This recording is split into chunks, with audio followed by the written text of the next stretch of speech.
Ya, terima kasih semua kerana memilih yang sahih dan berimbang. Tentunya berita perdana edisi hari ini Sabtu 1 Oktober 2022. Saya Fathil Hidayat Ghazali dan saya Hazel Desmond. Kita ikuti paparan utama malam ini.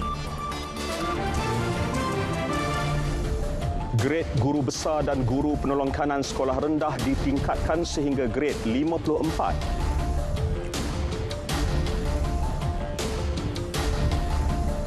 Polis serah kertas siasatan buku Tommy Thomas ke Pejabat Peguam Negara Isnin ini.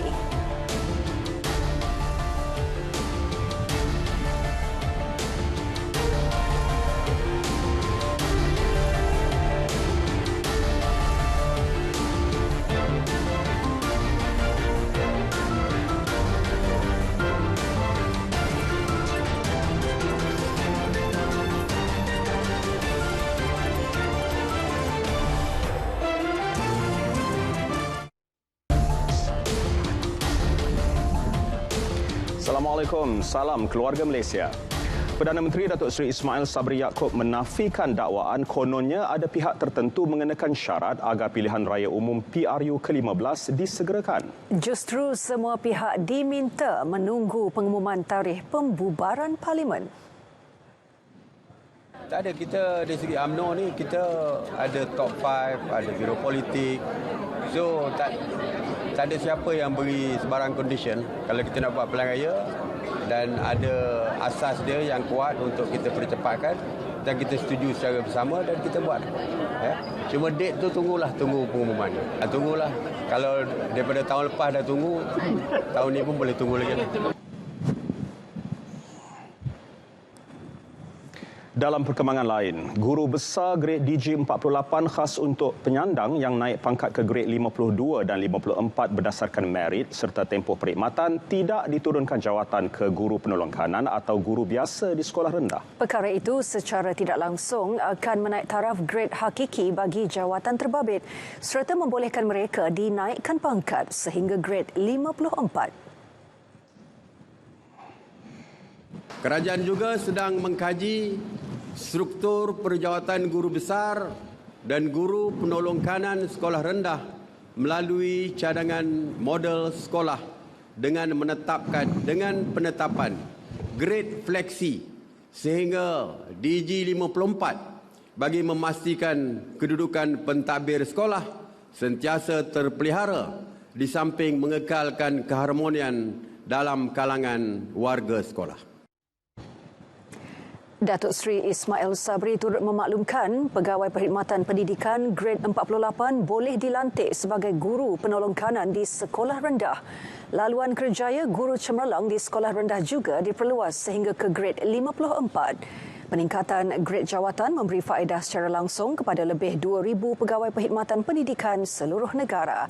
Perdana Menteri berucap pada perhimpunan khas bersama warga Kesatuan Perkhidmatan Perguruan Kebangsaan di Ibu Negara. Pengumuman Perdana Menteri itu disambut gembira warga pendidikan. Mereka menyifatkannya sebagai berita yang amat dinanti-nantikan. Hari ini kita rasa gembira kerana Yang Amat Berhormat Perdana Menteri bersetuju untuk mewujudkan dua lagi lapis laluan kerjaya iaitu DG52 dan juga DG54 kepada guru-guru cemerlang di sekolah rendah. Dan itu adalah sesuatu yang amat ditunggu-tunggu oleh warga guru di negara kita. Sangat gembira lah sebab pertama kali dalam sejarah NUTP kita berjaya dapat bertemu bersama dengan Perdana Menteri. Hari ini sudah ada Perdana Menteri bersama kita dan mereka beri perhatian yang serius terhadap beban tugas guru lah. Bantulah kami. Polis selesai mengambil keterangan bekas Peguam Negara Tan Sri Tommy Thomas berhubung buku karya beliau. Susulan itu, kertas siasatan yang dikemas kini akan dirujuk semula ke Pejabat Peguam Negara Isnin ini. Menurut Setiausaha Polis Malaysia, Datuk Nursiah Muhammad Saaduddin, pihaknya sudah membuka kertas siasatan mengenai buku bertajuk My Story Justice in the Wilderness. Polis akan menanti arahan lanjut selepas penelitian dibuat Pejabat Peguam Negara. Semalam, Perdana Menteri mengarahkan kemungkinan salah laku Tan Sri Tommy disiasat segera.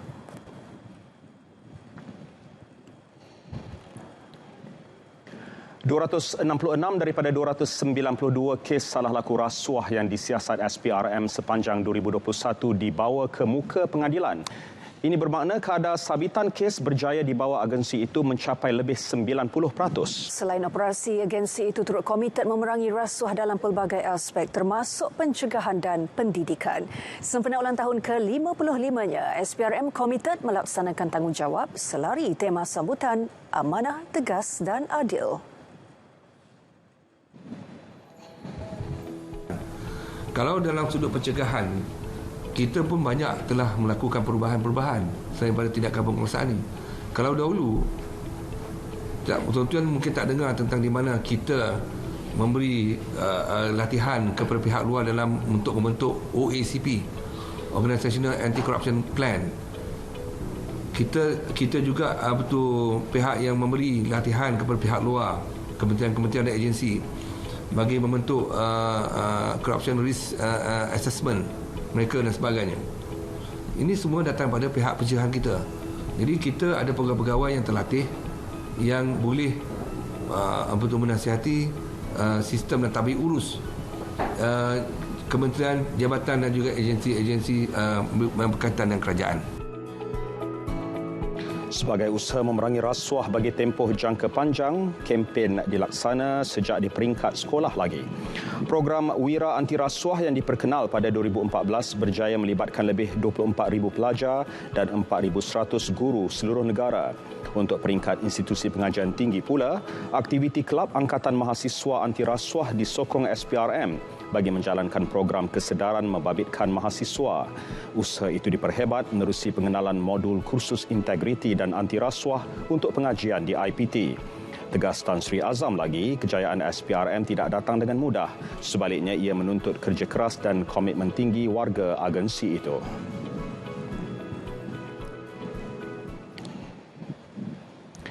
Pihak sekolah perlu merujuk kepada pihak polis terlebih dahulu sebelum mengeluarkan sebarang notis pemakluman atau peringatan mengenai insiden dikaitkan dengan kes cubaan menculik murid.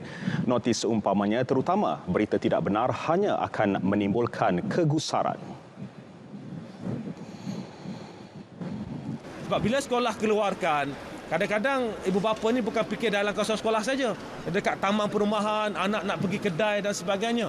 Dan ini boleh menimbulkan kerisauan dalam kalangan ibu bapa. Sebab itu saya kata pihak sekolah kita dah minta supaya rujuk kepada pihak polis, maklumkan kepada kami kalau nak keluarkan peringatan supaya ianya tak jadi satu kerisauan baru dalam masyarakat. Yes, kita perlu beringat, pada masa yang sama kita perlu pastikan supaya ianya tidak menimbulkan kerisauan dalam kalangan ibu bapa. Beliau pada masa sama mengharapkan pihak sekolah terus menerapkan aspek keselamatan. Datuk Dr. Razi menyatakan demikian ketika mengulas kewajaran pihak pengurusan sekolah mengeluarkan notis peringatan berhubung kes colik di kawasan persekolahan. Sempena Hari Tabungan Sedunia yang disambut 31 Oktober setiap tahun, Perbadanan Tabung Pendidikan Tinggi Nasional PTPTN melancarkan Bulan Menabung Simpan SSPN BMS 2022. Kali ini, jom jadi superhero anak anda menjadi slogan sambutan. BMS 2022 dilancarkan Menteri Pengajian Tinggi Datuk Seri Dr. Noraini Ahmad. Menurut pengerusi PTPTN Dr. Apli Yusof, pelancaran BMS kali ini diadakan secara bersemuka bagi menyerbaluas keistimewaan dan manfaat simpan SSPN kepada keluarga Malaysia. Pengunjung yang membuat simpanan akaun simpan SSPN berpeluang menerima cenderahati eksklusif daripada PTPTN. Oleh itu, jangan lepaskan peluang untuk mengunjungi kaunter bagi memeriahkan program ini. Bagi memeriahkan lagi bulan menabung simpan SSPN, program ini turut diadakan serentak di 14 buah negeri. Pendeposit berpeluang menang pelbagai hadiah berjumlah RM1 juta. Ganjaran tunai turut menanti mereka menerusi cabutan istimewa. Rata-rata ibu bapa yang ditemui menganggap langkah menabung menerusi simpanan SSPN penting bagi menjamin pendidikan anak-anak pada masa akan datang.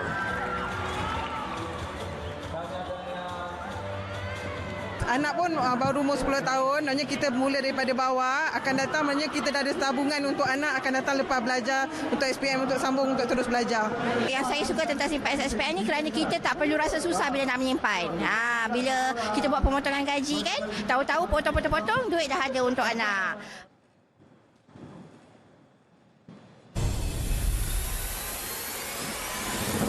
Responsif, bertanggungjawab dan reformist.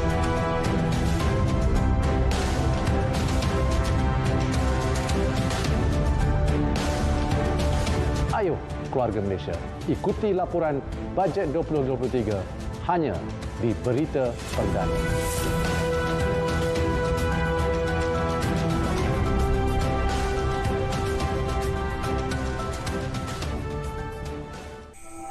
Batuk ayah semakin teruk. Demam ayah pula tidak berkurangan. Batuk ayah bukan batuk biasa. Ada tumpukan darah. Aku semakin risau melihat keadaan ayah.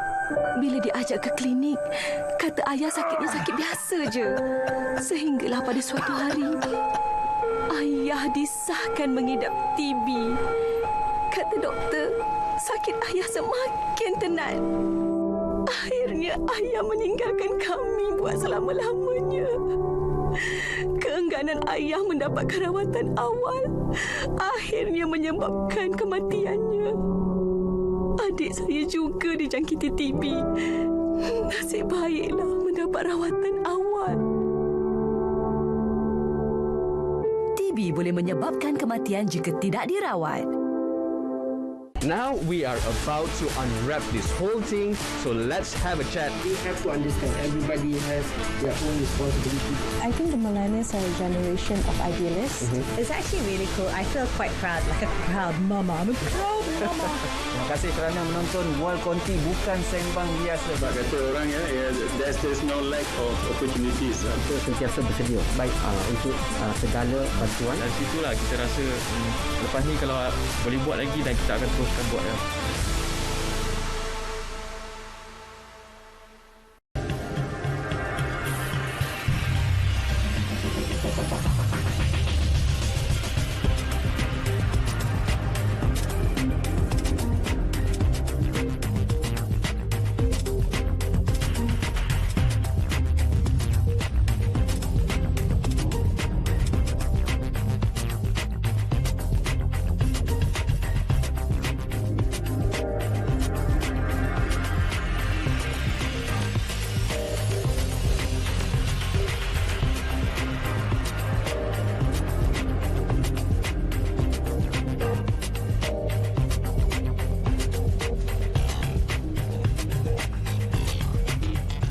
Bertemu kembali.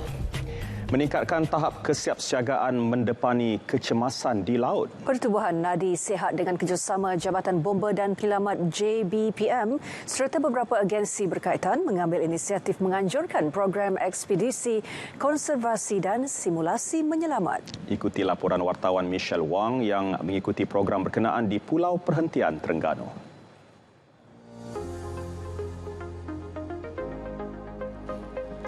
Senario pelanggaran antara bot nelayan dengan bot pelancong telah mencetuskan kebakaran. Simulasi situasi kecemasan itu mendedahkan peserta dengan teknik Save Our Soul at Sea, iaitu menyelamatkan diri di air secara berkumpulan dan individu.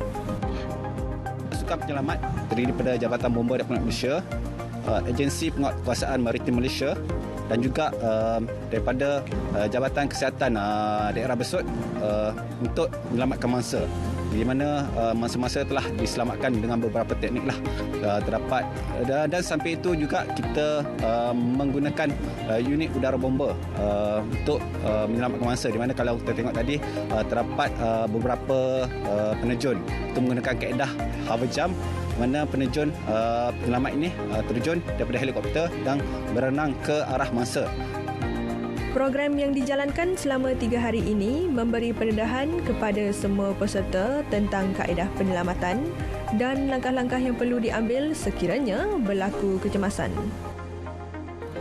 kita telah melakukan satu program sebeginilah untuk menunjukkan apa kesiapsiagaan anggota-anggota bomber, anggota-anggota yang terlibatlah untuk semasa mereka menghadapi situasi sebegini.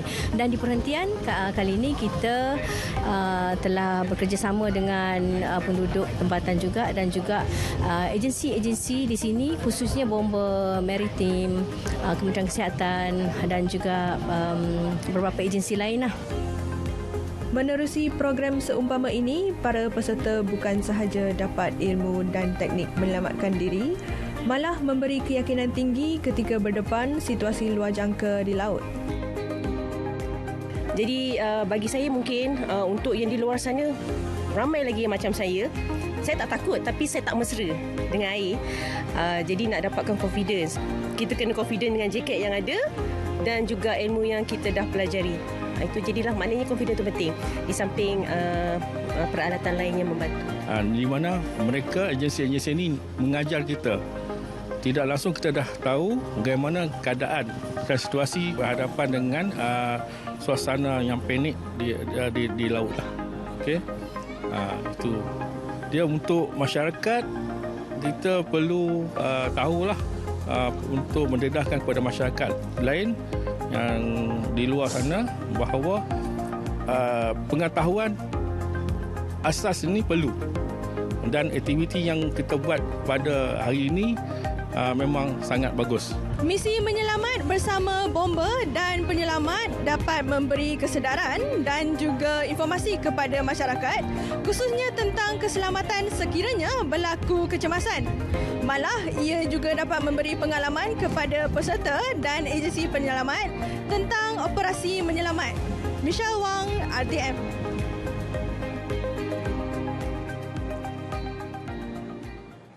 Sebentar tadi telah masuk waktu solat Fardhu Isyak bagi wilayah Persekutuan Kuala Lumpur dan kawasan-kawasan yang sama waktu dengannya. Selamat menunaikan solat Fardhu Isyak. Saban tahun negara berdepan kesan monsun dan perubahan cuaca yang menuntut kesiapsiagaan semua pihak. Persiapan awal dirancang bagi menjaga kesejahteraan keluarga Malaysia. Kita ikuti rangkumannya dalam lensa Keluarga Malaysia.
Langkah elak penyakit berkaitan banjir.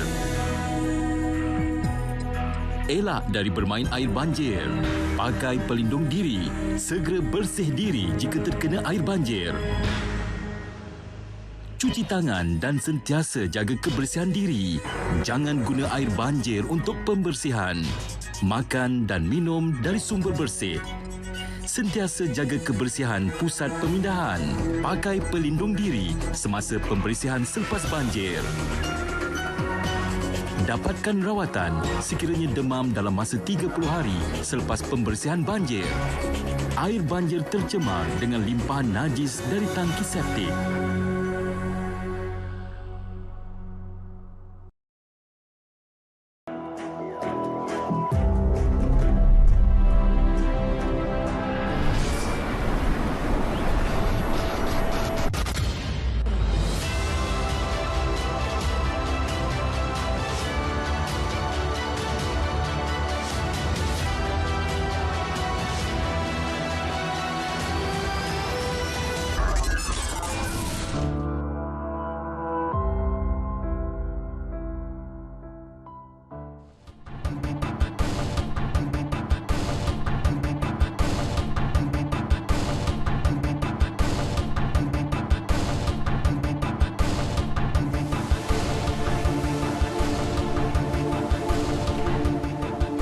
Malaysia menyarankan penubuhan mekanisme kerjasama moneteri antarabangsa dipertimbang untuk memastikan sistem kewangan lebih efektif, saksama serta mampu mengimbangi keperluan pembangunan sejagat. Menteri Kewangan Tengku Datuk Seri Zafrul Tengku Abdul Aziz berkata, Kuala Lumpur percaya kerjasama dan penyelarasan moneteri antara negara perlu dipertingkatkan bagi mencapai matlamat kesejahteraan ekonomi yang lebih adil untuk semua. Negara kuasa besar dunia perlu menggalas tanggungjawab dengan apa-apa keputusan mereka. Sudah pastinya, saya akan menyuarakan perkara ini di mesyuarat musim luruh Bank Dunia dan IMF yang akan bersidang pada pertengahan Oktober kelak. Selain itu, kerjasama lain yang pernah dilaksanakan di peringkat dunia adalah semasa krisis kewangan global 2008 apabila Bank Pusat di negara-negara maju telah bekerjasama untuk mengelak krisis kewangan daripada merebak ke serata dunia. Beliau berkata institusi multilateral seperti Tabung Kewangan Antarabangsa IMF, Bank Dunia, Bank Penyelesaian Antarabangsa BIS dan Pertubuhan Suruhanjaya Sekuriti Antarabangsa IOSCO juga perlu lebih proaktif dalam membantu negara membangun seperti Malaysia dan lain-lain di rantau ini. Persediaan menghadapi situasi luar jangka. Negeri-negeri pengeluar utama padi dan beras negara khasnya di utara Semenanjung meletakkan keutamaan kepada jaminan bekalan makanan ruji itu. Kedah misalnya sudah bersedia sepenuhnya menghadapi kemungkinan banjir besar susulan ramalan Met Malaysia. Mulai pertengahan November, cuaca dijangka memberi impak berikutan monsun timur laut yang aktif dengan risiko hujan lebat berterusan. Kita ikuti kupasan wartawan Rashid Jali.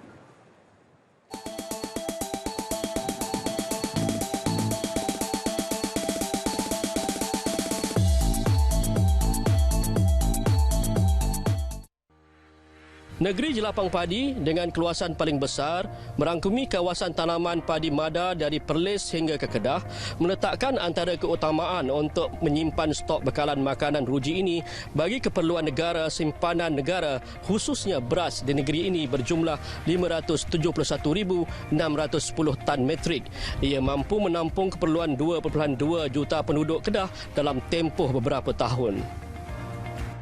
Exco Pertanian dan Industri Asas Tani Negeri Datuk Azman Nasruddin menjelaskan jumlah keperluan keseluruhan bekalan beras di negeri ini adalah sebanyak 173,810 tan metrik setahun. Daripada jumlah itu, Kedah masih mempunyai lebihan stok simpanan beras sebanyak 397,810 tan metrik. Dan jika kemungkinan Thailand juga banjir dan mereka tidak mengimport beras ke mana-mana negara, jadi pihak kerajaan melalui MAFI dan agensi berkaitan turut melaksanakan langkah berikut dalam usaha memastikan bekalan beras negara berada dalam keadaan stabil, iaitu kedudukan stok sentiasa melebihi keperluan purata beras negara, anggaran 200,000 metrik tan. Para petani yang ditemui turut melahirkan kebimbangan sekiranya bencana berkenaan berlaku. Namun percaya pihak kerajaan mempunyai langkah berkesan menanganinya. Apa yang mereka harapkan, terdapat bantuan daripada kerajaan bagi mengelak kerugian terutamanya melalui pembentangan bajet 2023 minggu ini. Bagi kami pihak petani ini, kami dah standby dah lah kita kata. Makanan-makanan tu, beras-beras tu kami dah taruh dah halal untuk musim-musim penuai yang akan datang ni. Makanan tu kita kena sedia. Simpan siap. Beras. Makanan peralatan apa sembok-sembok ni apa padi ni kan. Injin-injin tu. Pasal apa dulu biasa berlaku lah. Tak sempat nak ni. Tak ada tempat dia main yang serentak. Tak ada nak buat apa. Bantuan tu kira-kira bagi pihak petani perlu lah. Bagi mereka, persediaan lengkap sudah dibuat termasuk menyediakan stok simpanan makanan untuk keluarga serta mencari pendapatan alternatif. Laporan Rashid Jali, RTM. Kementerian Pengajian Tinggi KPT berharap peruntukan lebih tinggi dapat diberi menerusi bajet 2023. Permintaan dibuat bersandarkan keperluan infrastruktur lebih baik selain membolehkan agenda pemerkasaan institusi pengajian awam, pelajar dan graduan dapat diteruskan.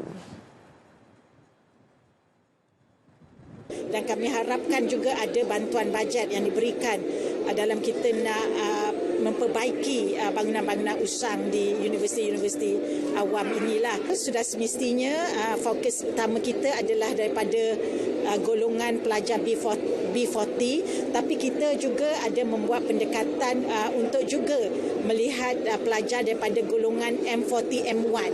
Bermaksud M40 tapi golongan yang menghadapi cabaran terutamanya sekarang ni. Beliau berkata demikian selepas majlis pelancaran Hari Terbuka dan Karnival Kerjaya Malaysia Aviation Group 2022 di Petaling Jaya.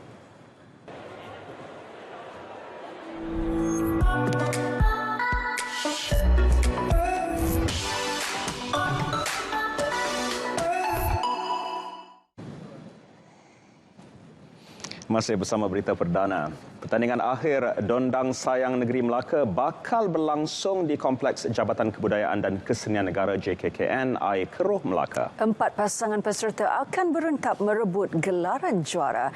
Untuk perkembangan semasa, langsung bersama Nur Syafinas Sari di lokasi. Silakan Syafinas. Terima kasih Fatil dan Hazel di Angkasa Puri. Ketika ini saya berada di Kompleks JKKN Air Keruh bagi malam kemuncak seni warisan pertandingan akhir Dondang Sayang Negeri Melaka yang bakal ditayangkan secara langsung di TV2. Jadi untuk mengetahui berkenaan program ini dengan lebih lanjut, kita bersama dengan pengarah program Encik Azizi Syahril Abdul Razak. Terima kasih Cik Azizi. Ya, terima kasih Finas. Okey Cik Azizi, boleh tak terangkan sikit berkenaan program ini? Baik, debaran 4 pasangan akan terjawab pada malam ini, yang mana beberapa minit lagi untuk bermulanya pertandingan akhir Dondang Sayang peringkat Negeri Melaka, dan kita harapkan satu persembahan yang baik akan ditunjukkan oleh para peserta, dan semestinya dengan kehadiran para penyokong memberi semangat kepada kesemua peserta yang akan menunjukkan kehebatan mereka menyanyikan lagu-lagu Dondang Sayang. Okey Cik Aziz, mungkin ada harapanlah untuk program ni. Baik, harapan saya dipertontonkan kepada mereka yang bersama kami di TV2 dan juga menerusi siaran radio Melaka FM, memberi peluang ini kepada generasi akan datang memahami lagu-lagu Dondang Sayang ini dan belajar tentang Dondang Sayang, dan Dondang Sayang ini perlu dikekalkan untuk akan datang bagi program-program seterusnya. Itu memang kita harapkanlah, dan semestinya para peserta pada malam ini harus tunjukkan persembahan yang sangat baik. Okey, terima kasih Azizi bersama kami. Jadi kepada anda di luar sana, jangan lupa saksikan secara langsung pertandingan akhir Dondang Sayang ini di TV2 tepat jam 9 malam ini. Jadi saya kira setakat ini saja laporan dari Melaka. Kembali ke Angkasa Puri, silakan. Nur Syafinas, terima kasih untuk perkongsian. JDT terus mendominasi arena bola sepak negara. Baik, untuk perkembangan selanjutnya kita bersama rakan penyampai Nazri Fahmi. Teruskan. Nazri. Selepas bergelar juara Liga Premier, kini giliran julang trofi Liga Super. Color Saints muncul terpantas pada sesi latihan kedua di Singapura.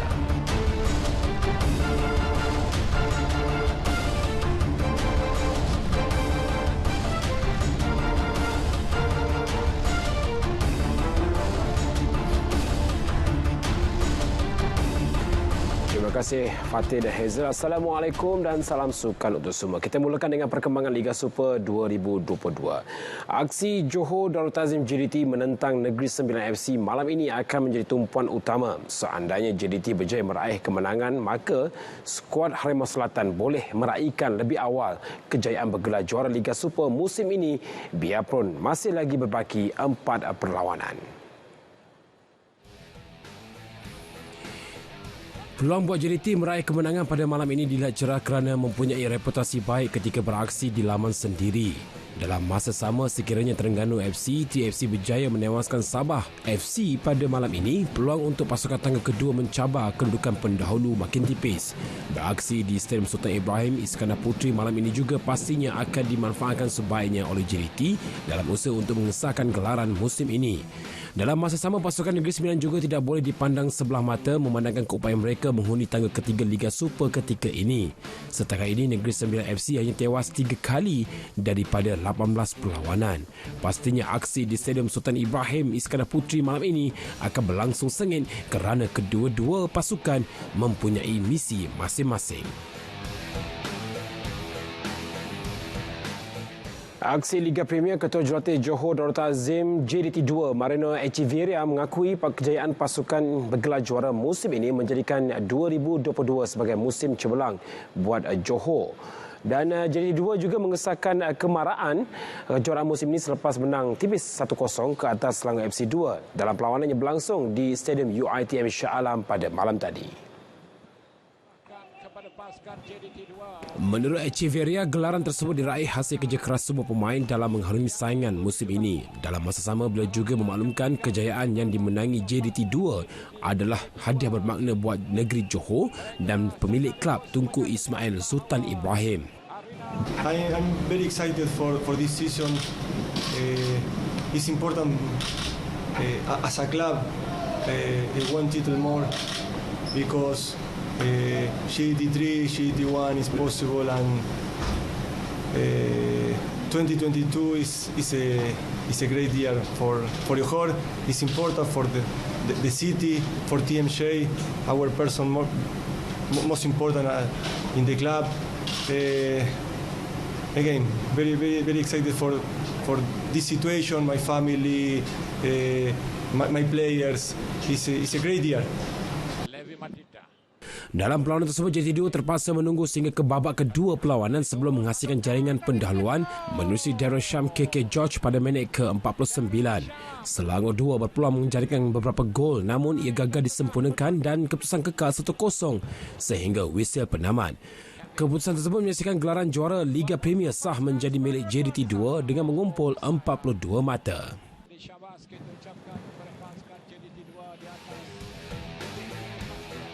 Sementara itu, di Stadium Sultan Muhammad ke-4 Kota Baru, malam tadi menyaksikan Kelantan FC kekal di tangga kedua Liga Premier dengan 37 mata selepas mencatat keputusan seri 1-1 menentang Kelantan United FC KUFC. Dalam perlawanan tersebut, Kelantan FC terlebih dahulu di depan dengan jaringan Nur Syamil Abdul Ghani menerusi sepakan penalti pada minit ke-35 menewaskan penjaga gol KUFC Fikri Cik Soh. Bagaimanapun, penguasaan Kelantan FC tidak bertahan lama apabila KUFC berjaya menyamakan kedudukan pada minit ke-53 menerusi Muhammad Amirul Syafiq. Keputusan seri itu menyaksikan Kelantan FC muncul naik juara Liga selepas mencatat 11 kemenangan, 4 seri dan 3 kalah. Manakala KUFC pula di kedudukan kelima pada musim ini dengan 25 mata dengan 6 kemenangan diperoleh. Kejayaan kontingen Johor bergelar juara keseluruhan Sukan Malaysia Sukma 2022 serta keupayaan Harimau Melaya melangkah ke saingan akhir Piala Raja Thailand menjadi tumpuan utama baru-baru ini. Paling membanggakan apabila Johor turut membuktikan kecemerlangan mereka dalam sukan apabila meraih gelaran Liga Premier menerusi skuad JDT 2. Kita ikuti laporan mingguan sukan yang disediakan oleh Amirul Aziad Muhammad Syafiee. Pada tamasya kali ini, Terengganu yang diletakkan sebagai pilihan untuk mengekalkan kejuaraan dimenangi pada edisi 4 tahun lalu di Perak terpaksa berpuas hati menamatkan saingan di kedudukan kedua. Kontingen Terengganu berpuas hati di tangga kedua keseluruhan dengan 64 pingat emas, 49 perak dan 56 gangsa. Juara edisi Sukma kali ini menjadi milik Johor yang membawa pulang 77 pingat emas, 52 perak dan 43 gangsa. Kenu menjadi antara penyumbang utama pingat emas kontingen Johor dengan 23 emas, diikuti olahraga 9 emas, berbasikal 11 emas dan renang 7 emas.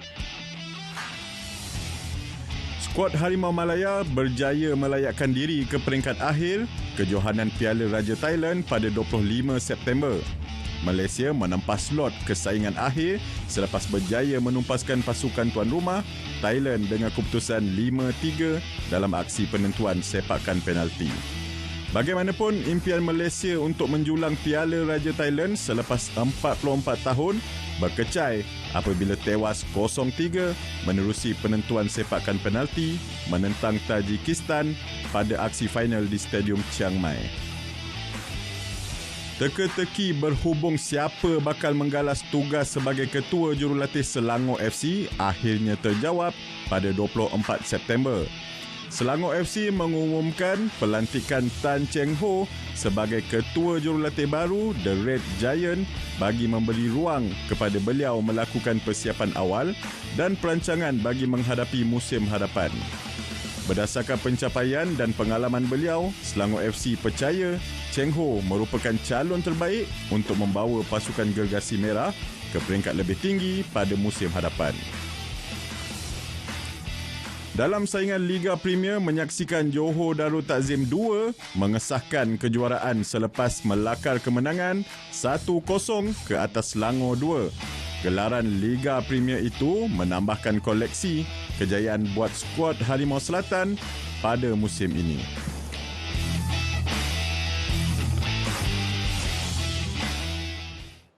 Kesemua persatuan sukan kebangsaan diminta lebih peka dengan kemampuan atlet mereka bersaing di peringkat antarabangsa. Itu tegas Ketua Kontijen CDM Malaysia ke Sukan Si Hanoi, Datuk Nur Azmi Ahmad, yang tidak mahu timbul isu atlet sandaran gagal menyumbang pingat emas pada tamasya seterusnya. Menurut beliau, perkara ini harus diambil serius setiap persatuan sukan kebangsaan jika ingin memperbaiki kedudukan Malaysia secara keseluruhan.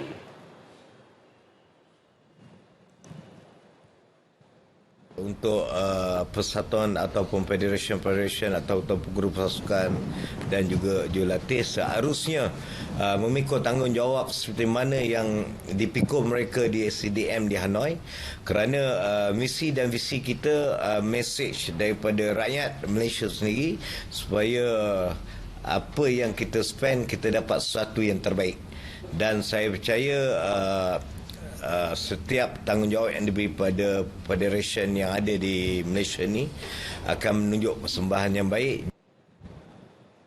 Beliau juga berharap agar setiap badan sukan memantau bakat-bakat baharu daripada Sukan Malaysia Sukma 2022 yang boleh diketengahkan. Selepas ini, Kemboja akan menjadi tuan rumah Sukan C yang bakal berlangsung pada 5 hingga 17 Mei tahun depan di Phnom Penh. Beralih ke perkembangan sukan badminton, pengarah kejuratan bergu Persatuan Badminton Malaysia BM Rexy Manaiki kini memberi fokus kepada usaha untuk meningkatkan prestasi bergu wanita utama negara Pilitan dan M. Tina ia sebagai persediaan untuk memburu pingat pada Sukan Olimpik Paris 2024. Menurut Rexy, keupayaan permainan pasangan ke-11 dunia itu seakan-akan sama atau dapat menyaingi pasangan lain yang berada dalam kelompok 10 terbaik dunia ketika ini. Jelas beliau dia harus memastikan pasangan tersebut tidak ke Sukan Olimpik hanya untuk penyertaan sahaja, sebaliknya harus pulang dengan pingat. Pada Mei lepas, Persekutuan Badminton Dunia BWF mengumumkan bahawa tempoh kelayakan ke Sukan Olimpik 2024 dikenali sebagai Race to Paris ditetapkan bermula pada 1 Mei 2023. Sukan Olimpik Paris 2024 bakal berlangsung pada 26 Julai hingga 11 Ogos. Ferrari mencuri tumpuan dalam sesi latihan kedua menjelang perlumbaan Formula One Grand Prix Singapura pada Ahad ini. Pasukan tersebut muncul terpantas dalam sesi latihan sekaligus menjadi amaran buat pencabar terdekat mereka Red Bull di litar Marina Bay Street. Dalam aksi sesi latihan tersebut, pelumba Ferrari Carlos Sainz mencatat masa terpantas sepusingan 1 minit 42.587 saat 0.208 saat lebih pantas daripada rakan sepasukan Charles Leclerc. Dua pelumba Mercedes George Russell dan Lewis Hamilton yang cemerlang berada dalam kedudukan terbaik ketiga dan kelima terbaik. Mengikuti rapat pendahulu keseluruhan, pelumba Max Verstappen dari pasukan Red Bull Racing di tempat keempat masa terpantas sesi latihan. Perlumbaan hal ini penting buat Max Verstappen kerana dilihat berpeluang untuk meraih kejuaraan musim ini seandainya menamatkan saingan di kedudukan terbaik. Perlumbaan di Singapura kembali berada dalam kalender F1 pada musim ini. Sebelum ini, perlumbaan di Singapura tidak dapat dianjurkan dalam tempoh 2 tahun akibat COVID-19. Tenis terbuka Sofia, juara bertahan Jannik Sinner kini selangkah untuk mempertahankan gelarannya buat kali ketiga selepas menyingkirkan pemain Australia Alexander Vukic dengan straight set. Kemenangan itu membolehkan beliau mara ke peringkat separuh akhir. Dalam perlawanan tersebut, pemain Itali itu menang mudah dengan keputusan 6-2, 6-3. Sinner juga dilihat tenang dalam perlawanan suku akhir tersebut berbanding lawannya yang lebih banyak melakukan kesilapan mudah. Selepas ini, Sinner dijadual menentang Holger Rune dari Denmark bagi merebut slot kesayangan akhir kejohanan.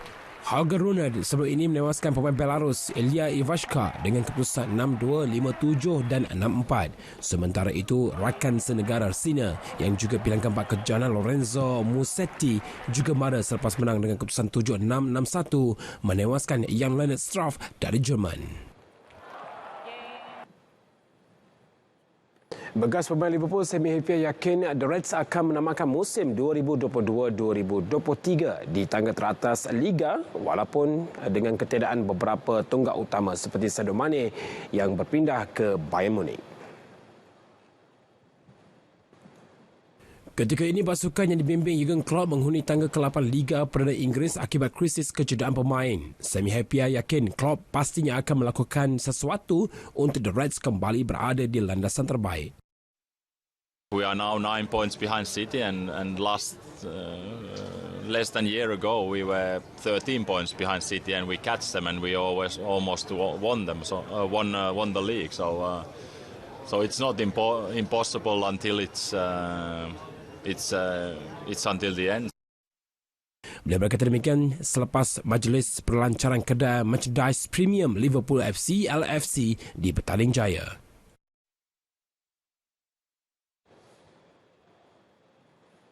Laporan itu mengakhiri edisi Sukan 1 Oktober 2022. Saya Nazri Fahmi Syukri. Assalamualaikum dan salam keluarga Malaysia.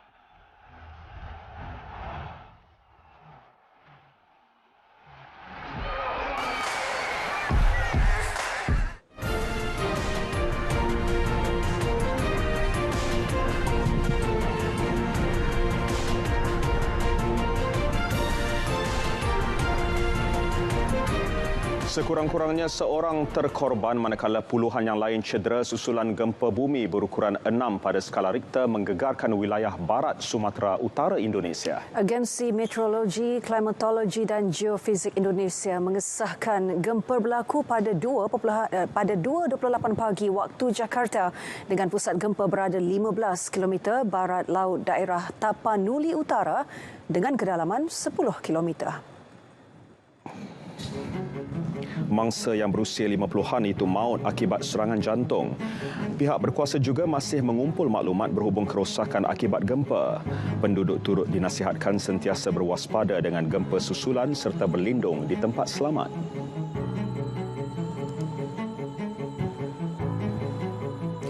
Pejabat konsulat Rusia di New York disimbah cat merah sebagai protes tindakan Presiden Vladimir Putin meneruskan pencerobohan terhadap Ukraine serta mengumumkan pemilikan 4 wilayah di negara berkenaan. Perbuatan vandalisme itu dilakukan di bahagian luar bangunan konsulat di Upper East Side Manhattan beberapa jam sebelum Putin mengisytiharkan penglibatan pengambil alihan 4 wilayah Ukraine iaitu Donetsk, Luhansk, Zaporizhia dan Kherson. Siasatan sedang dijalankan polis New York dan tiada tangkapan setakat ini.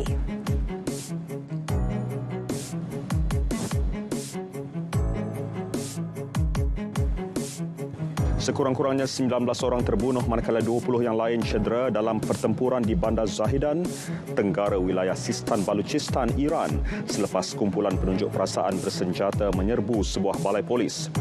Gubernur wilayah Hussein Modaris Kiyabani memaklumkan kejadian berlaku selepas solat Jumaat di luar balai polis. Video yang tular di media sosial menunjukkan keadaan ngeri ketika mangsa yang cedera dibawa keluar di tengah-tengah kepulan asap dan tembakan. Ketegangan semakin memuncak susulan kematian seorang wanita, Mahsa Amini, ketika dalam tahanan polis.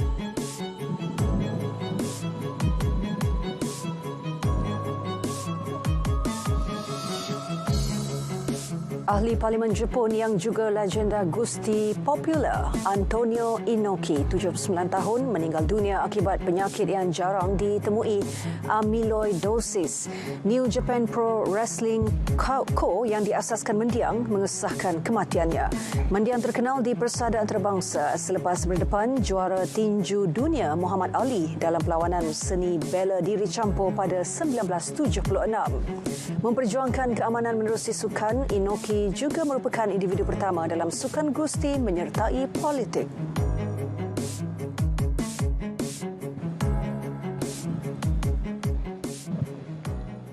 Malaysia dijangka mencapai status negara tua menjelang 2030 apabila 15.3% daripada keseluruhan penduduk negara ini menginjak ke usia 60 tahun dan ke atas. Namun, adakah negara sudah sedia secukupnya untuk mencapai status berkenaan?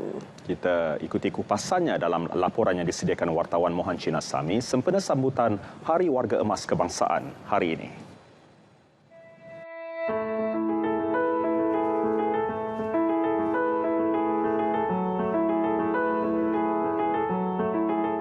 Berdasarkan statistik, 5.8 juta daripada keseluruhan penduduk negara pada 2030 adalah warga emas. Bagi mendepaninya, tambah baik dari pelbagai sudut perlu dilaksana. Ini termasuk perkara berkaitan dasar, infrastruktur dan paling penting, kesedaran kesihatan. Jangan sampai masuk hospital dan membebankan keluarga mereka dan sebagainya. Kita tengok ramai yang menjaga aspek kesihatan dengan baik. Umur 80-90 pun dia masih sihat. Masih berjalan, masih boleh berjogging dan sebagainya. Tapi kalau kita tak buat kesedaran pada mereka daripada awal lagi, mungkin nombor kesihatan, kekurangan kesihatan itu meningkat. Bagi merealisasikannya, infrastruktur bersesuaian boleh menjadikan golongan itu sentiasa aktif. So, kalau bolehlah, gerontologi memang ada dah di Malaysia kan, gerontologi punya center. Tapi bagi saya, penempatan untuk warga emas amat-amat berkurangan. Pada saya lah, kalau ada bajet Malaysia boleh sediakan kan, sepatutnya boleh sediakan satu tempat dan memberi warga emas ni macam token lah untuk kehidupan. Bagi warga emas berkeupayaan, mereka boleh diberi peluang menyumbang kepada pembangunan negara. Kita lihat juga peluang-peluang pekerjaan perlu diberikan ataupun satu plan sistematik perlu diadakan untuk memberikan bantuan kepada mereka yang telah pun pencen. Aset-aset negara kepada penjawat-penjawat awam yang telah pencen merupakan aset negara. Tetapi mereka dibiarkan apabila mereka bersara. Adakah kerajaan akan membimbing ataupun memberikan peluang kepada mereka yang telah bersara untuk teruskan hidup mereka? Itu adalah penting. Okey, Pakcik makan sikit ya.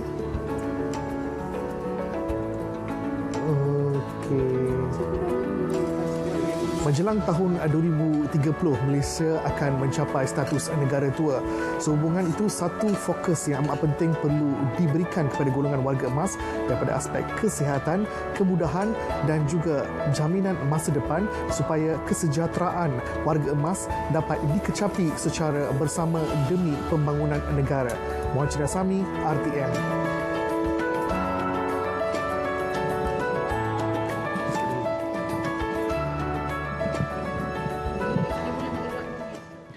Sekurang-kurangnya 218 pakar paliatif diperlukan Malaysia bagi menampung keperluan semasa. Dianggarkan 150,000 pesakit dewasa memerlukan rawatan paliatif, namun KKM hanya mampu menampung rawatan antara 10 hingga 15%. Menteri Kesihatan Khairi Jamaluddin memaklumkan ketika ini negara hanya mempunyai 19 pakar perubatan paliatif dan 32 pakar perubatan pelatih. Angka itu masih rendah berbanding sasaran 70 pakar paliatif menjelang 2030. Jadi sebab itu di bawah plan strategik kita bukan hanya melihat kepada mengukuhkan rawatan paliatif di peringkat hospital dengan penambahan doktor pakar, penambahan jururawat, tetapi juga meningkatkan akses kepada mereka yang berada di komuniti, berada di rumah melalui kerjasama dengan kesihatan primer dan juga dengan badan-badan bukan kerajaan seperti mana yang ada pada hari ini yang telah pun memberi kerjasama kepada KKM sepanjang beberapa dekad yang lepas. Kebanyakan hospital negeri mempunyai pakar paliatif residen manakala di Perlis, Terengganu dan Kelantan, perkhidmatan berkenaan dijangka ditawarkan menjelang 2025. Tasik Kenyir merupakan sebuah tasik buatan dengan keluasan 38,000 hektar. Terletak di daerah Hulu Terengganu, ia bersempadan dengan negeri Kelantan di sebelah barat dan Pahang di sebelah selatan. Ronda-ronda keluarga Malaysia akan berkongsi kepada anda keunikan percutian rumah bot di Tasik Kenyir. Kita saksikan.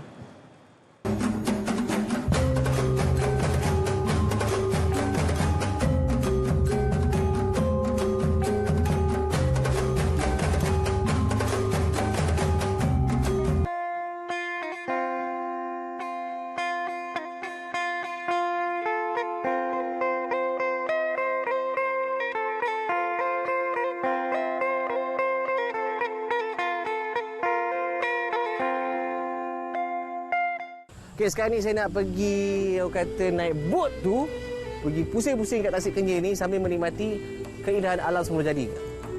Apa lagi? Jomlah, naik bot tu.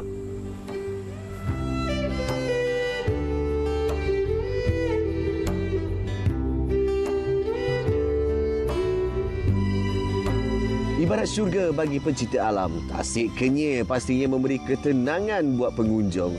Dikelilingi ratusan pulau kecil dengan tanah yang subur, pemandangan indah ini amat sesuai menjadi terapi diri. Memiliki hutan hujan tertua dunia sejak 130 juta tahun lalu, ia turut menjadi habitat kepada ribuan spesies haiwan. Ramai pengunjung yang datang ke sini menaiki rumah bot bersama keluarga tersayang.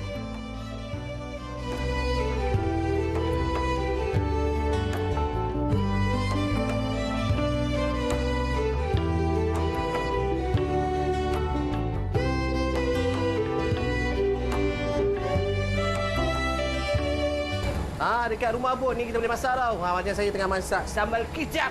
Ni chef kita paling besar sekali. Abang masak apa bang? Masak apa tu? Jemput pisang. Jemput pisang. Kat rumah bukan rumah raket. Rumah bot, house of bot boleh masak.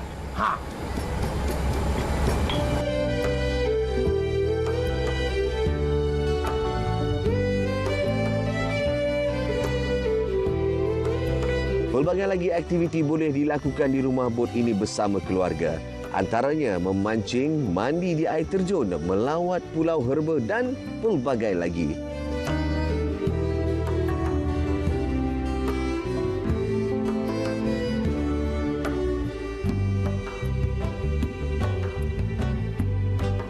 Lokasi percutian ini sesuai bagi anda yang cintakan alam semula jadi.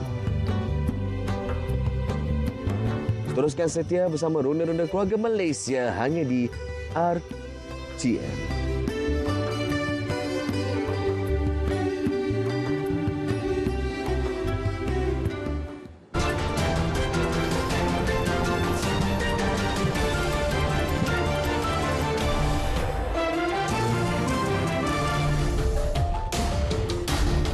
Ya, Hazel, bila zaman dah terlalu moden, orang dah bertambah-tambah malas. Meja berjalan dicipta untuk menampung keadaan ini. Untuk mereka yang terlalu malas nak berjalan ke arahnya. Bagaimana agaknya rupa bentuk meja berjalan ini, kita saksikan dalam segmen Hashtag. Seorang pengatur cara komputer mencipta sebuah meja berjalan yang mempunyai 12 batang kaki. Gilliam de Carpentier menghasilkan meja 12 kaki yang boleh menghampiri pengguna sekiranya individu berkenaan terlalu malas untuk berjalan ke arahnya. Meja tersebut dicipta berpandukan rekaan Strand Beast, sebuah acara biomechanical kinetic yang direka artis Belanda Theo Jansen.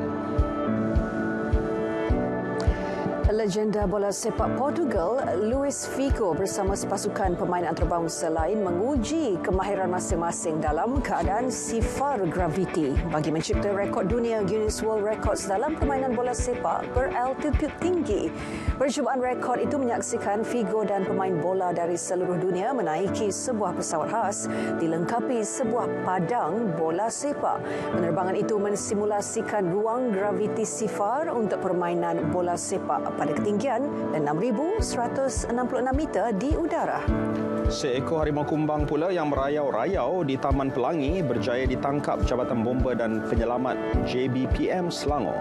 Harimau kumbang berkenaan kemudiannya diserahkan kepada Jabatan Perhilitan untuk tindakan lanjut. Sebelum itu, salah seorang penduduk membuat panggilan kecemasan selepas haiwan liar itu masuk ke dalam rumahnya.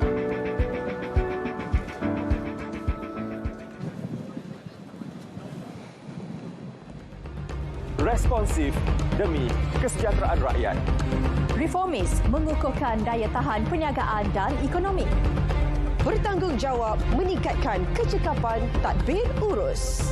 Bersama kami dalam Berita Perdana edisi khas Bajet 2023. Jumaat 7 Oktober ini, 8 malam di TV1, saluran berita RTM dan aplikasi RTM Klik.